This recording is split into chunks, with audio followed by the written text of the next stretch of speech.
Hello students, आज हम directing chapter का क्लास 12 बीएसटी में डायरेक्टिंग चैप्टर का नेक्स्ट टॉपिक स्टार्ट करेंगे। अपना मोटिवेशन जो हमने स्टार्ट कर दिया था, तो हमारी मोटिवेशन के जो इंटर रिलेटेड टर्म्स थे उसके बारे में पढ़ लिया था कि मोटिव होता है, मोटिवेशन होता है और मोटिवेटर होता है। अब हमें पढ़ना है कि फीचर, कैरेक्टरिस्टिक्स और नेचर क्या होता है मोटिवेशन का। तो सबसे पहला हमारा साइकोलॉजिकल फिनोमिना। साइकोलॉजिकल, देखो मोटिवेशन जो होती है ना, वो एक इंटरनल फीलिंग है। आप फोर्सफुली किसी को मोटिवेट नहीं कर सकते हो। जैसे एग्जांपल करिए, कोई बच्चा नहीं पढ़ना चाहता तो आप फोर्सफुली उसे पढ़ा नहीं सकते हो। आप सिर्फ उसे मोटिवेट कर सकते हो टाइम की, नहीं बेटा पढ़ो, अच्छे मार्क्स आएंगे, नहीं तो मार्क्स खराब हो जाएगा, फ्यूचर ये हो जाएगा। आप उसकी बातें बता सकते हो, लेकिन आप हमेशा उसके एकदम पीछे नहीं पढ़ सकते हो। नहीं तुम्हें पढ़ना ही पड़ेगा, जबरदस्ती पढ़ो, उससे वो पढ़ेगा नहीं। इसी तरह से ऑर्गेनाइजेशन में भी आप एक बता सकते हो लोगों को कि हाँ मोटिवेट, आप अच्छा काम कर सकते हो। उनकी फीलिंग है, उनको नीड क्या है, उनकी कैसे उनकी डिजायर फुलफिल होगी, कैसे आप उनको इंस्पायर कर सकोगे। मतलब आप कैसे लोगों के लिए खुद ऐसा बन सकते हो कि लोग आपको फॉलो करें। आप सिर्फ समझा सकते हो। तो ये जो है हमारी साइकोलॉजिकल फिनोमिना पे बेस्ड करती है। प्रोड्यूसर्स गोल डायरेक्टेड बिहेवियर। अब हम ऑर्गेनाइजेशन की बात कर रहे हैं, तो एक हमने अभी पढ़ा कि मोटिव, तो ऑर्गेनाइजेशन के क्या है, उसका ऑर्गेनाइजेशनल गोल अचीव करना। तो हमारा मोटिव क्या हमें मिल गया कि हमारा मेन गोल हमें डायरेक्ट करना, हमें मेन डायरेक्शन किस लिए मिल रहा है, मोटिवेशन किस लिए मिल रहा है कि हम अपने गोल को अचीव कर ले। तो प्रोड्यूसर्स गोल डायरेक्टेड बिहेवियर, कि हम किसी भी तरह से, हमें मोटिवेशन क्यों करना है, क्योंकि हम किसी भी तरीके से अपने गोल को अचीव कर ले। फिर नेक्स्ट है हमारा can be positive as well as negative. ये भी मैंने इसके पहले वाले वीडियो में बता रखा है कि मोटिवेशन हमारा पॉजिटिव भी हो सकता है और नेगेटिव, दोनों ही टर्म्स में हो सकता है। जरूरी नहीं कि हमेशा पॉजिटिव ही मोटिवेशन हो, कभी कभी मोटिवेशन नेगेटिव भी करना पड़ता है। फिर नेक्स्ट है हमारा कॉम्प्लेक्स प्रोसीजर। अब कॉम्प्लेक्स का मतलब है कि मोटिवेशन जो होता है ना, बहुत डिफिकल्ट टास्क होता है। कभी कभी ह्यूमन नीड्स मैनेजर समझ आता है, ह्यूमन नीड्स उसके अकॉर्डिंग मोटिवेट करता है तो वो सही आ जाता है कभी कभी। लेकिन जब हम मोटिवेट करते हैं, ज्यादा समझाने लग जाते हैं, तो वो उसको गलत वे में लेकर चला जाता है। तो ये इतना ईजी नहीं कि किसी को क्या एग्जैक्ट चाहिए, आप कैसे मोटिवेट करोगे, वो थोड़ा सा डिफिकल्ट टास्क है। हर पर्सन एक ही तरीके से मोटिवेट नहीं होता, सबका अलग अलग तरीका होता है मोटिवेट करने का। तो कौन सा पर्सन किस चीज से इन्फ्लुएंस होकर मोटिवेट हो जाए, और हो सकता है जो अभी जैसे मैंने इसके पहले के एग्जाम्पल में निगेटिव कहा था, तो निगेटिव मैंने कहा ना कि हम बच्चों को कहते हैं कि तुम फेल हो जाओगे, तो हो सकता है ये मोटिवेशन कोई बच्चा मुझे मतलब टीचर्स को दिखाने के लिए ये कहते नहीं मैं पढ़ के आपको पास होकर दिखाऊंगा, तो वो तो नेगेटिव मोटिवेशन में है। लेकिन कोई बच्चा ऐसा भी हो सकता है कि अब आपने तो कही दिया है मैं फेल हो रहा हूँ, तो मैं फेल ही होकर दिखा देता हूँ। तो वो क्या है, हमेशा पॉजिटिव रिजल्ट मिल जाए ना, ऐसा जरूरी नहीं है। तो इसलिए कॉम्प्लेक्स प्रोसेस कहा गया कि हमेशा सबके ऊपर अच्छा रिजल्ट पड़े, ऐसा कुछ जरूरी नहीं है। फिर नेक्स्ट है हमारा dynamic and continuous person. Dynamic क्यों है, क्योंकि ह्यूमन का जो नेचर होता है ना, वो हमेशा चेंज होता रहता है। उसकी नीड्स अनलिमिटेड है और वो उसको क्या चाहिए, चेंजिंग चाहिए। तो उसकी नीड्स सेटिस्फाइड करने के लिए जो हमारे जितने भी मोटिवेटर्स होते हैं, हमको टाइम टू टाइम पर उस नीड को ध्यान में रखते हुए हमेशा मोटिवेट करना चाहिए। जैसे एग्जाम्पल के लिए किसी पर्सन के पास घर है, तो हम उसे मोटिवेट करें कि नहीं कार भी होनी चाहिए, घर और कार दोनों है, तो नहीं मोटिवेट करें अब आपके पास कम से कम बंगलो तो होना ही चाहिए, आप इतनी अच्छी रेपुटेशन। तो वो हर क्या है, चेंजिंग है। आज जो चीज मेरी मोटिवेशन है, जो चीज के लिए मुझे काम करना है, कल को वो बदल जाएगा। अगर वो फुलफिल हो गया तो कल को वो बदल जाएगा और मुझे उसके लिए मोटिवेट अपने एम्प्लॉइज को करना पड़ेगा। और कॉन्टिन्यूअस, हमेशा मोटिवेट नहीं करोगे तो काम नहीं चल पाएगा, तो मोटिवेट हमेशा ही करना पड़ेगा।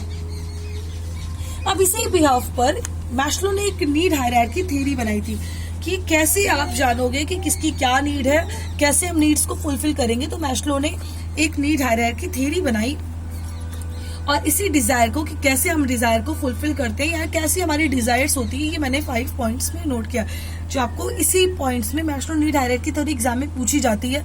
और ये केस स्टडी में आता है कि कौन सी नीड है, ये कौन सी नीड का क्वेश्चन है, ये कौन सी नीड फुलफिल हो रही है, क्या इसके आगे होगा, ये सारे प्रोसेस में होता है। और ये जो थ्योरी बनाई गई, हायरार्की बनाई गई, ये इसी टर्म में होती है। तो सबसे पहले होती है हमारी साइकोलॉजिकल नीड्स। अब हम इसको दोनों तरीके से देखेंगे, एक ऑर्गेनाइजेशन के थ्रू भी देखें और एक इंडिविजुअल के थ्रू भी देख लेते हैं। तो साइकोलॉजिकल नीड जो हमारी बेसिक होती है इंडिविजुअल के लिए क्या होगी, फूड, शेल्टर और क्लोथिंग, जो हम हमेशा जानते हैं कि रोटी, कपड़ा और मकान, यही हमारी साइकोलॉजिकल नीड होगी एक पर्सन के लिए।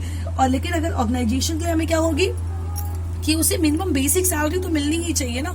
अगर ऑर्गेनाइजेशन के थ्रू हम क्या चाहेंगे, हमें कम से कम बेसिक सैलरी तो मिले ही।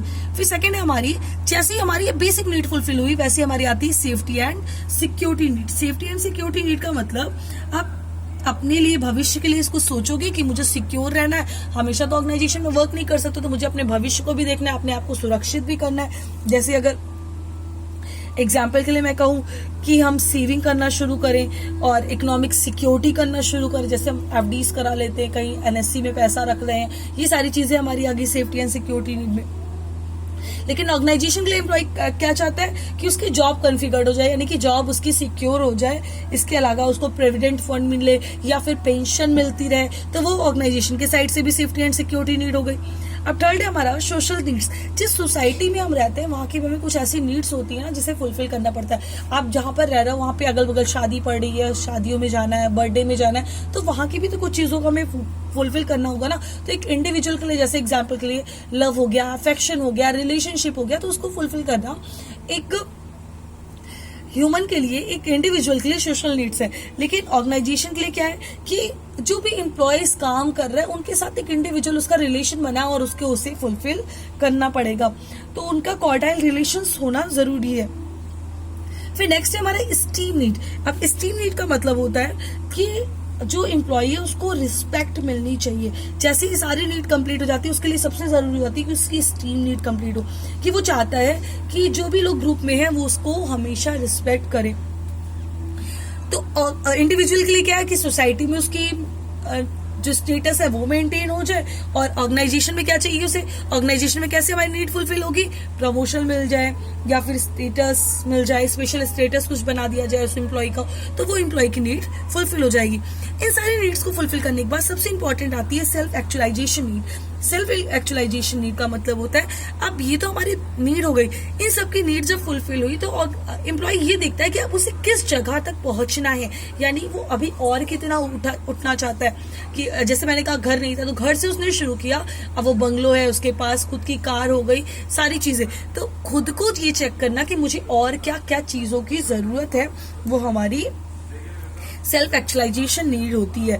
तो इसके लिए हमारी इंडिविजुअल की क्या है कि उसकी सेल्फ एस्पिरेशन होनी चाहिए कि क्या हमें चाहिए, और ऑर्गेनाइजेशन के लिए क्या होना चाहिए कि अब अगर वो अचीवमेंट ऑफ गोल्स करता जाएगा तो उसे कैसे फुलफिल होगा। स्टूडेंट्स, मैं फिर से एक बार बता दे रही हूँ, आप ध्यान सुनो। साइकोलॉजिकल नीड्स का मतलब होता है बेसिक नीड्स को फुलफिल करना। बेसिक नीड्स हमारी क्या हो गई, रोटी कपड़ा और मकान, जो कि ऑर्गेनाइजेशन के लिए मिनिमम सैलरी होती है। सेफ्टी एंड सिक्योरिटी नीड कि हमें अपने भविष्य के लिए भी, अभी तो हम खा रहे हैं कमा रहे हैं ठीक है, लेकिन हम भविष्य में हमें क्या चाहिए होगा, हमें सेफ्टी चाहिए और सिक्योरिटी चाहिए अपने लिए भी और अपने परिवार के लिए भी। तो उसके लिए हम सेफ्टी एंड सिक्योरिटी नीड को फुलफिल करते हैं। सेफ्टी और सिक्योरिटी नीड, जैसे हमने अपनी एफडी करा ली, पैसे हमारे बढ़ गए तो हमने अपनी एफडी करा ली, एलआईसी करा ली, और ऑर्गेनाइजेशन की तरफ से क्या मिलना चाहिए, पीएफ मिलना चाहिए, पेंशन मिलना चाहिए, या फिर ऑर्गेनाइजेशन मेडिकल इंश्योरेंस करा के दे, ये सारी चीजें।